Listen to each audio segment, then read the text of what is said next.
La península ibérica, situada en el extremo suroeste de Europa, se proyecta entre el mar Mediterráneo y el océano Atlántico, tendiendo un puente con el continente africano. Las rocas de las montañas, la tierra de los llanos y las olas de los mares condicionan muchos de los acontecimientos históricos que se desarrollan en este territorio. Una orografía compleja, cruzada por grandes cadenas montañosas, dificulta las comunicaciones entre las mesetas del interior y los valles periféricos y entre las diferentes regiones litorales. Montañas refugio y valles pasadizo se entrecruzan por toda la península. África fue la cuna de la humanidad. En ella habitaron homínidos como el Homo erectus.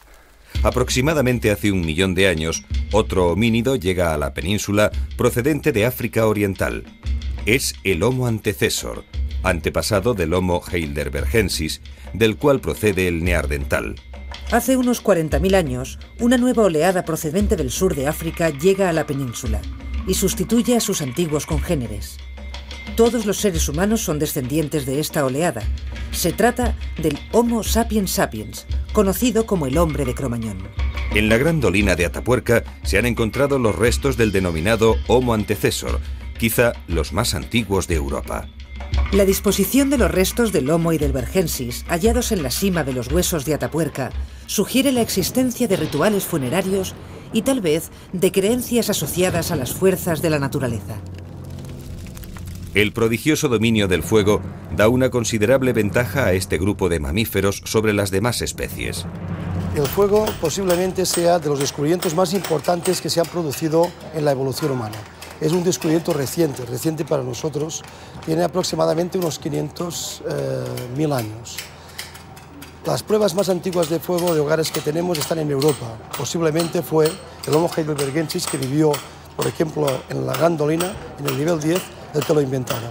Tardaron los homínidos en utilizar el fuego todos 250.000 años. El fuego es un cambio trascendente en la evolución porque resocializa a los homínidos. Con el paso del tiempo, estos homínidos fabrican instrumentos líticos como piedras talladas, llamadas bifaces, y los hendedores para cortar y curtir pieles.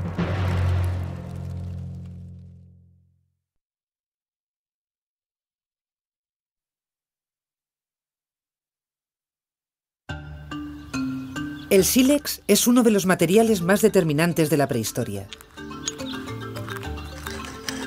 Durante cientos de miles de años, los humanos construyen buena parte de sus herramientas con este material. La habilidad para obtener lascas de sílex permite fabricar herramientas cortantes, raspadores y hendedores.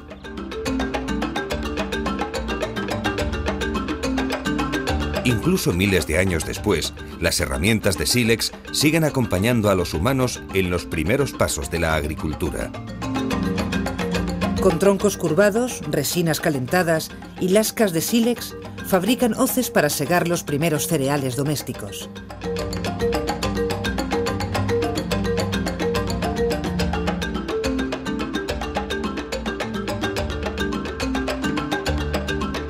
Con sílex cortan la carne de los animales y quitan las pieles, los nervios y los tendones, que les permiten fabricar ropa y todo tipo de instrumentos.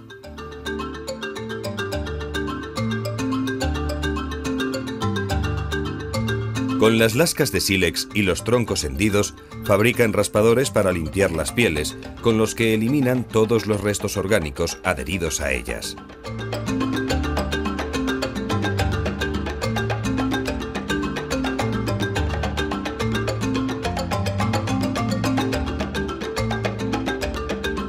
Gracias a este tipo de útiles se visten y alimentan. Con los huesos de los animales fabrican punzones y agujas, usando como hilo fibras vegetales o animales. Las agujas les permiten coser pieles y así elaborar todo tipo de prendas de vestir o bolsas para transportar pequeños productos y objetos.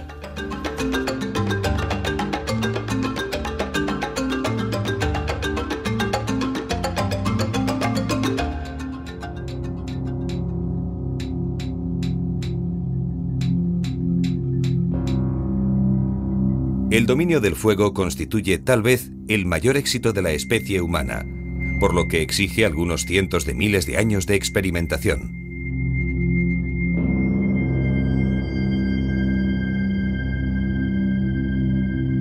Aunque con el tiempo llega a ser algo muy fácil de obtener, ya sea mediante fricción o percusión.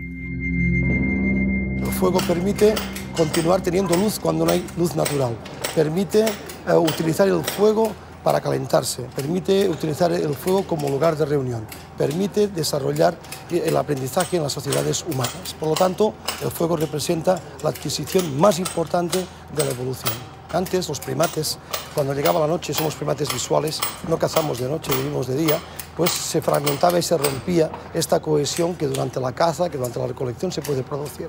Cuando se inventa el fuego, la luz natural continúa, lo que permite agrupar toda la comunidad a nivel generacional, abuelos, abuelas, tíos, padres, madres, crías, etcétera, en torno al fuego, lo que permite un intercambio de información a nivel de edad.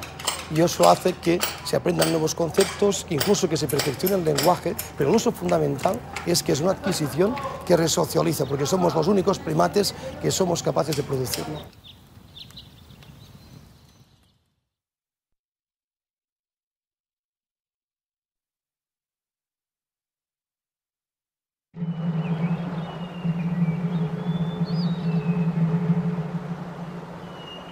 Un nuevo tipo humano aparece hace 90.000 años. Se le conoce como el hombre de Neandertal. Forma pequeños grupos familiares que aprovechan recursos naturales de su entorno, como la caza y la recolección. El neandertal tiene un cráneo mayor que el hombre actual.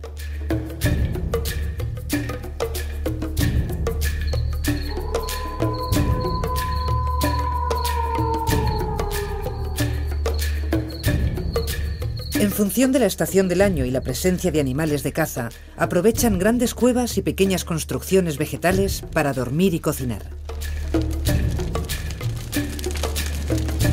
Utiliza hachas de piedra bastante perfeccionadas y talla huesos y cuernos. El neandertal desciende del Homo heidelbergensis, que a su vez procede del Homo antecessor, especie hallada en Atapuerca. Hace tan solo 40.000 años, un nuevo grupo llega a la península ibérica, el Cromañón, que convive un cierto tiempo con el neandertal y luego acaba por sustituirlo.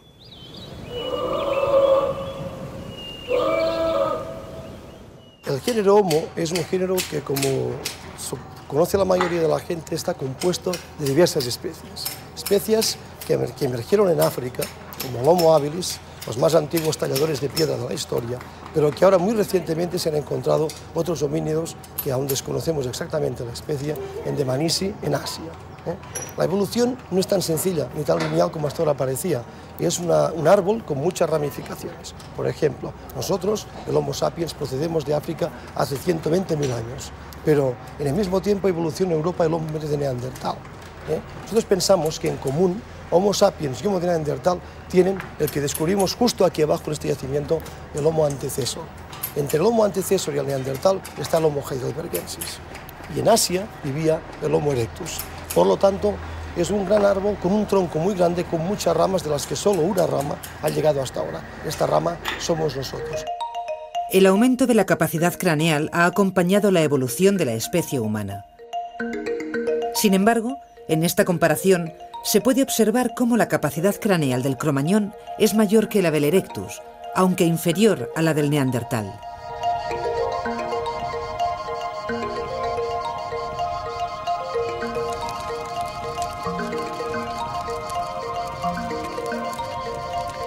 El Cromañón también aprovecha hábitats naturales en los cuales deja restos de su presencia. Las pinturas rupestres del Paleolítico Superior, en especial el techo de Altamira en Cantabria, muestran bisontes y ciervos en una plasmación que tal vez tiene un carácter ritual.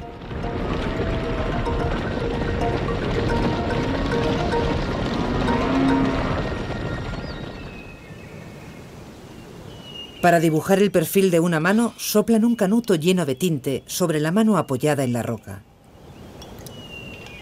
En épocas muy posteriores, las figuras humanas se representan con los órganos sexuales muy desarrollados, como símbolo de fertilidad.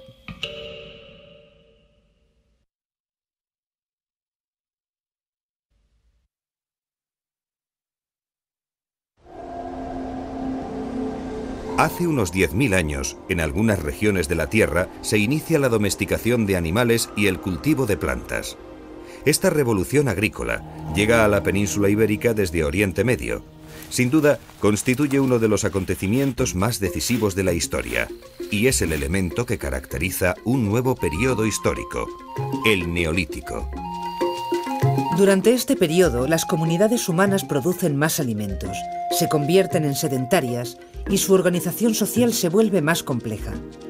Además, los humanos empiezan a tejer y a hacer recipientes de cerámica. En algunas áreas de la península ibérica aparece la cerámica cardial, característica del Neolítico, que se obtiene mediante la impresión sobre la cerámica aún fresca del caparazón del Cardium edule. De este modo consiguen objetos cerámicos de un extraordinario valor estético y funcional.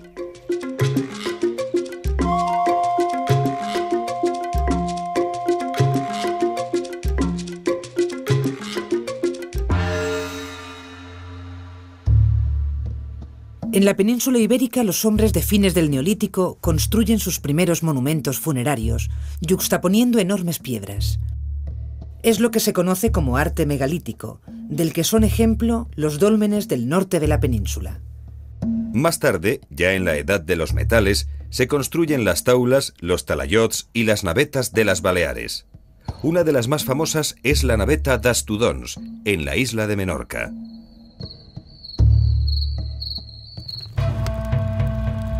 El desarrollo del uso de los metales marca la transición entre el Neolítico y la denominada Edad de los Metales. Quizás en el asentamiento de los Millares se desarrolla la primera metalurgia de la península, hacia el año 2400 a.C. En el litoral marítimo andaluz florece una industria metalúrgica. El uso de los metales marca el fin del período neolítico y el inicio de la Edad de los Metales, que se subdivide en Edad del Cobre, Edad del Bronce y Edad del Hierro. El primer metal que se utiliza es el cobre. Con él se hacen puñales, punzones, agujas, brazaletes, sortijas y estatuillas. En la Edad del Bronce, este sustituye al cobre en la elaboración de armas y herramientas. Además, se desarrolla el uso de oro y plata para la elaboración de adornos. Por último, los fenicios introducen el uso del hierro en la península.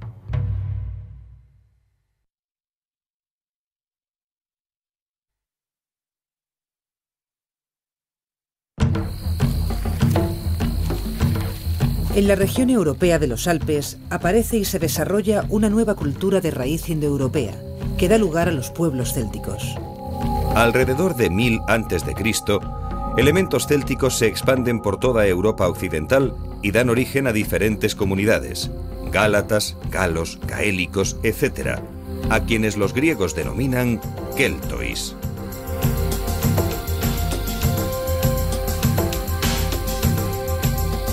Su área de expansión cultural incluye el norte de la península ibérica, en especial las montañas galaico-asturleonesas y los valles del Ebro y el Duero.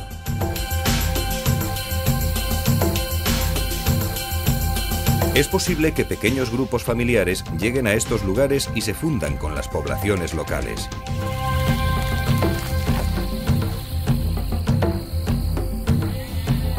La forma de subsistencia fundamental de los pueblos celtas es la ganadería. Alrededor del 600 a.C. entran en la Edad del Hierro, al generalizarse el uso de instrumentos fabricados con este metal. Los celtas siguen un ritual para incinerar a sus muertos. Como elemento purificador, el fuego facilita el tránsito a la otra vida.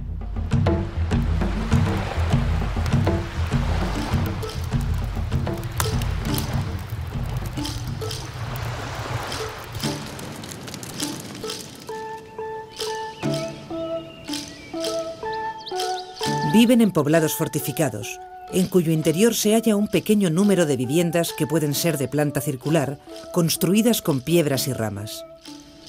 En el noroeste peninsular, estos poblados se denominan castros y están situados en un lugar elevado, agrupados sin orden dentro de un recinto defensivo. El historiador griego Estrabón definía así a los soldados celtíberos. Los celtíberos son diestros en emboscadas y persecuciones, ágiles, listos y disimulados. Su escudo es pequeño, de 2 pies de diámetro, cóncavo en su interior, y lo llevan suspendido por delante con correas, pues no tiene al parecer abrazaderas ni asas. Van armados con un puñal y la mayoría de ellos se protege con corazas de lino.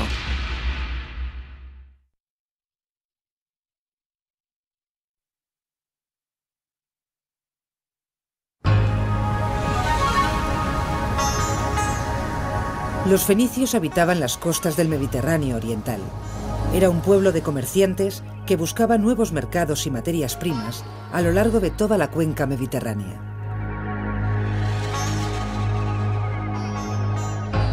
Es probable que al llegar a la península ibérica, los fenicios practicaran lo que el historiador griego Heródoto denomina comercio silencioso.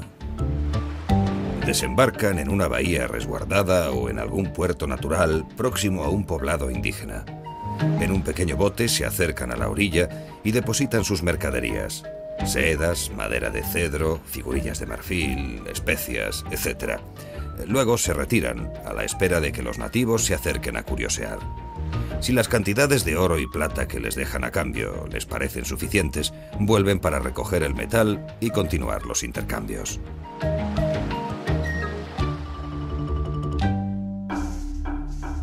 Las visitas esporádicas se convierten en largas estancias. En el próspero litoral andaluz aparecen establecimientos fenicios como Gadir y Almuñécar. Es posible que el contacto con aquel pueblo del Mediterráneo oriental comporte cambios en las condiciones de vida de los habitantes de las costas de Europa occidental, sobre todo para determinadas élites locales.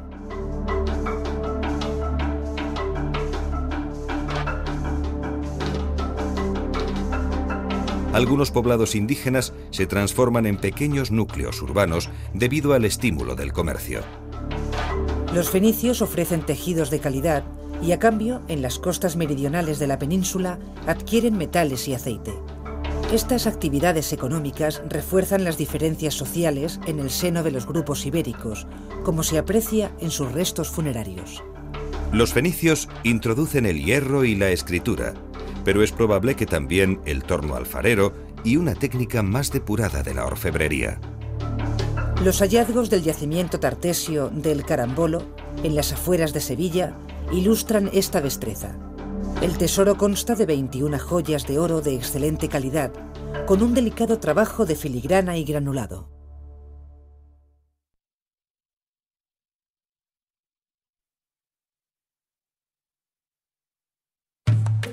Fruto de los contactos con fenicios y griegos, desde la desembocadura del Ródano hasta más allá de Gibraltar, se desarrolla otro conjunto de culturas del hierro a las que se denomina íberas. Estos grupos íberos ocupan las regiones litorales y los valles de los ríos Guadalquivir y el Ebro. Del nombre de este último deriva el apelativo íbero. El denominador común de las culturas íberas es su origen no indoeuropeo, aunque con frecuencia ambos grupos acaban por fusionarse, en especial al norte del sistema ibérico. En general, los íberos viven en poblados fortificados situados en algún lugar elevado.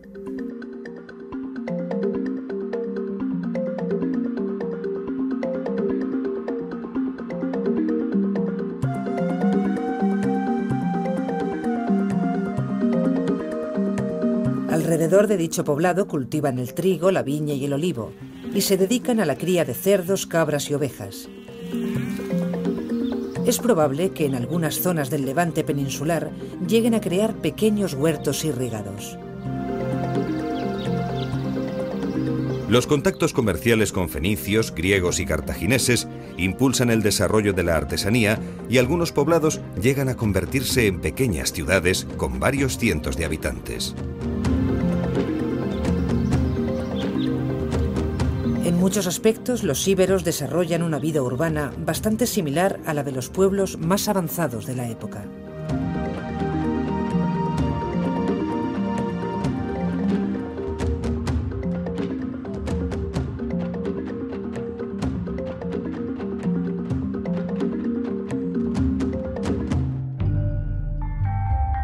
Testigos de su arte y refinamiento son los prodigiosos bustos funerarios, las damas de Elche, de Baza, del Cerro de los Santos y tantas otras.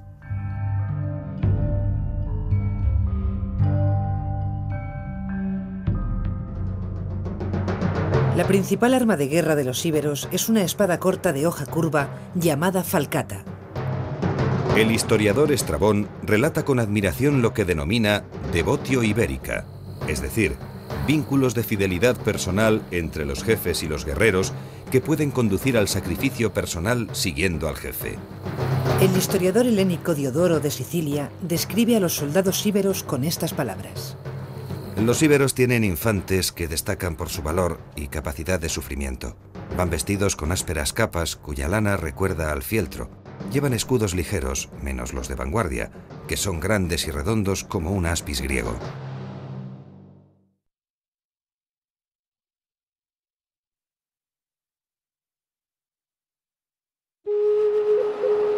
Tartesos es la región de la desembocadura del Guadalquivir que actúa como intermediaria entre los fenicios y los metales ibéricos.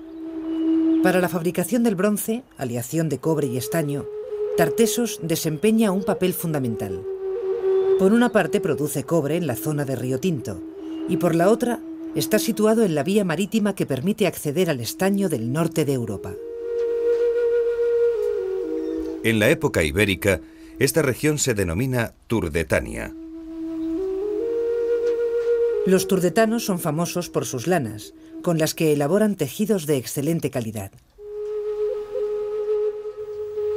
El historiador griego Estrabón cuenta la vida de Turdetania en los siguientes términos. Producen cera, miel, pez, mucha cochinilla y minio.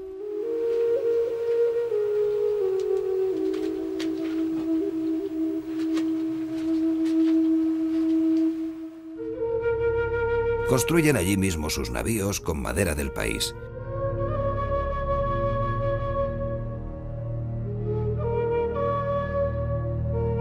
Tienen sal fósil y muchas corrientes de ríos salados, por lo que abundan las factorías de salazón de pescado que producen salmueras tan buenas como las del Ponto. Los turdetanos tienen fama de ser más cultos que los íberos. Poseen una gramática y escritos de mucha antigüedad, así como poemas y leyes en verso que, según ellos, tienen 6000 años. Los demás íberos usan su propia gramática, aunque no es uniforme, porque tampoco hablan la misma lengua todos. Es evidente la influencia fenicia en la cultura turdetana. Los civilizados habitantes de Gades veneran en sus santuarios a la diosa Astarte y visten túnicas de lino adornadas con hilos de oro, como los ricos comerciantes de Fenicia.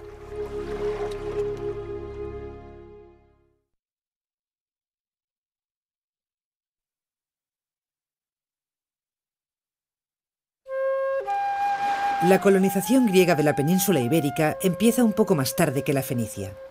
Los griegos fundan diversas colonias en la costa norte del Mediterráneo, como Masalia, la actual Marsella, o Emporión, en el Golfo de Roses, cuyo nombre significa mercado. La actual Marsella es una de las principales ciudades griegas del occidente europeo, y a partir de ahí los griegos masaliotas van a proceder a fundar diversas pequeñas ciudades para tejer una red de relaciones comerciales.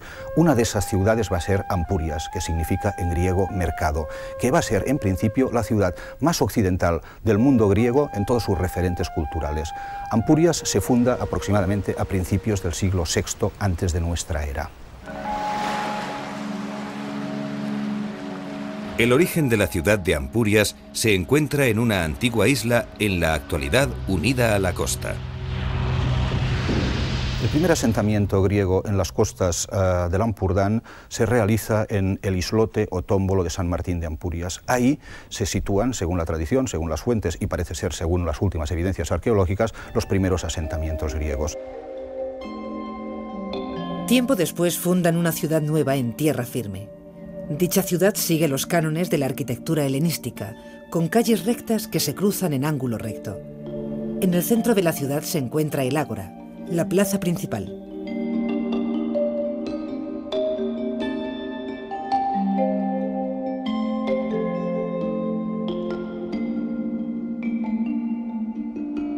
Ampurias cuenta con dos núcleos urbanos. La Paleápolis, o ciudad antigua, construida sobre el antiguo tómbolo o islote de San Martín de Ampurias, y lo que los arqueólogos denominan la Neápolis, construida en la zona continental. Entre ambos núcleos se extiende el puerto, que es lo realmente importante, lo realmente estructurante. Ampurias no es una ciudad con puerto, es un puerto con ciudad. Numerosos restos arqueológicos testifican la presencia griega en suelo peninsular. Junto a una abundante variedad cerámica de cráteras, vasos y grandes copas, aparecen objetos de bronce como cascos, figurillas de centauros o esculturas en piedra que anuncian el esplendor artístico helénico, como la portentosa figura de Asclepio, que se encuentra en Ampurias.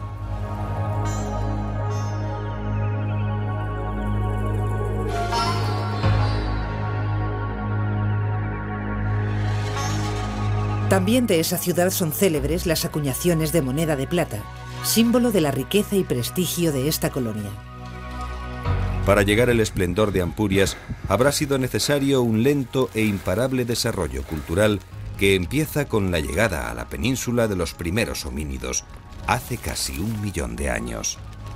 Desde entonces, un entramado de pueblos célticos y de sociedades íberas, en contacto con fenicios y griegos, desarrollarán culturas y ciudades que perduran hasta nuestros días.